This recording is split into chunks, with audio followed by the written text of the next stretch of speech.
मुझे जब जब पार्लियामेंट में बोलने का मौका मिलता है, मैं जनता के मुद्दे उठाता हूँ और शायद ऐसे टॉपिक्स उठाता हूँ जिसे आम तौर पर संसद में नहीं उठाया जाता। लेकिन क्या जनता के मुद्दे उठाना, पब्लिक इश्यूज पे बात करना कोई अपराध है? क्या मैंने कोई गुनाह कर दिया, कोई गलती कर दी? Have I done something wrong? ये सवाल आज मैं इसलिए पूछ रहा हूँ क्योंकि आम आदमी पार्टी ने राज्यसभा सेक्रेटेरिएट को ये कहा है कि राघव चड्ढा के पार्लियामेंट में बोलने पर रोक लगा दी जाए। जी हाँ, आम आदमी पार्टी ने पार्लियामेंट को ये सूचित किया है कि राघव चड्ढा को पार्लियामेंट में बोलने का मौका ना दिया जाए। अब भला कोई मेरे बोलने पर रोक क्यों लगाना चाहेगा? मैं तो जब बात करता हूं देश के आम आदमी की बात करता हूं।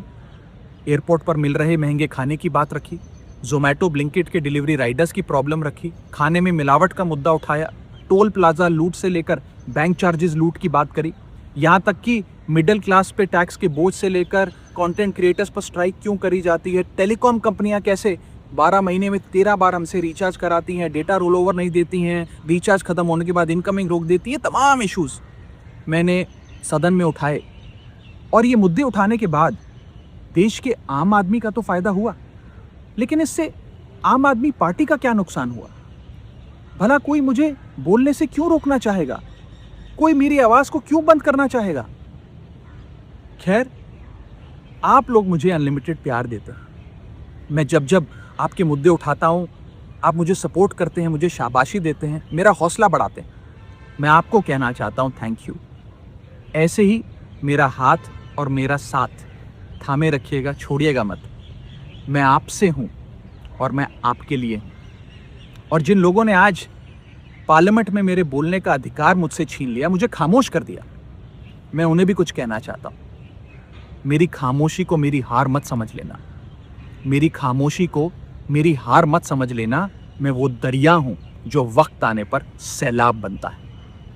जय हिंद। जय हिंद साथियों, राघव का एक वीडियो आया है। मैं उसके संबंध में ये कहना चाहता हूं कि हम लोग अरविंद केजरीवाल के सच्चे सिपाही हैं और अरविंद केजरीवाल से एक ही बात सीखी है, निडरता, हिम्मत, साहस के साथ लड़ना और संघर्ष करना।